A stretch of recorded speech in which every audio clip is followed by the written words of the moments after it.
Hey there, friend.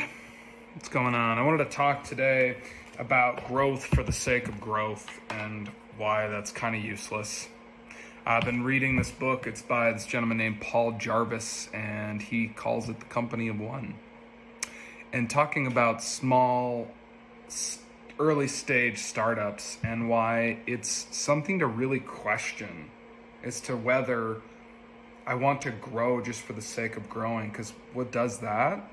The only thing that grows for the sake of growth is cancer cells, right? And I think it's just become the norm is like, well, I have a business, so clearly it needs to grow exponentially and I need explosive growth and I need to do growth hacking, right?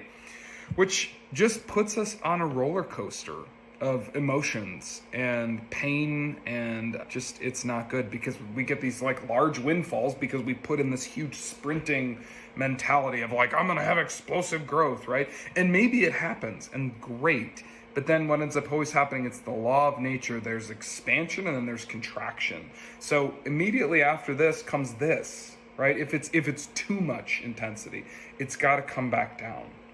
This is how the wave of the nervous system works as well, right? So we want to go for a more subtle, nice wave rather than, right? So you can tell I'm pretty fired up about this today. So really, here's the thing is a lot of it comes from ego and from investors, right? If you're an early stage startup and you get investment, then all of a sudden, right, your investors clearly want a return on their investment. So then growth has to be the number one. It's like there's no other option. Like growth has to be the number one contributing factor to us continuing to grow the business, even if it's just in small ways, right? But that's not the case anymore. Now it has to be in big ways. And yeah, before we ever get capital or a large team, we want to consider, what do I actually want to build? What do I actually want to build? What is if I have a co-founder, what does my co-founder want to build alongside of me, right? What's enough? What's going to really truly make me happy? What's going to make us happy? And really, what's the impact that I can make, right? So it's like we want to think about ourselves, but also we want to talk about, how do I really truly help people? How do I truly make an impact? And the thing is, growth is not actually always how we truly make an impact to people. So I learned this lesson from Greg McKeown in his book, Effortless. He talks about no more than and no less than.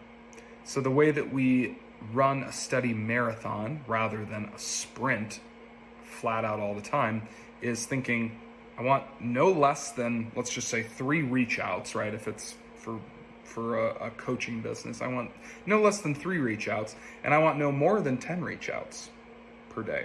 I'm just making these numbers up, but then there's like a smooth tunnel for me to run through every day rather than trying to hit some manic number that's way out of left field every day, right? It just allows me to keep it steady, keep it going. So that's it for today. I want you to consider that. What's my no more than? What's my no less than? And choose some particular metric that you think will actually create some results for you, but that's also going to keep you happy. That's it for today. Big hugs. I'll talk to you tomorrow.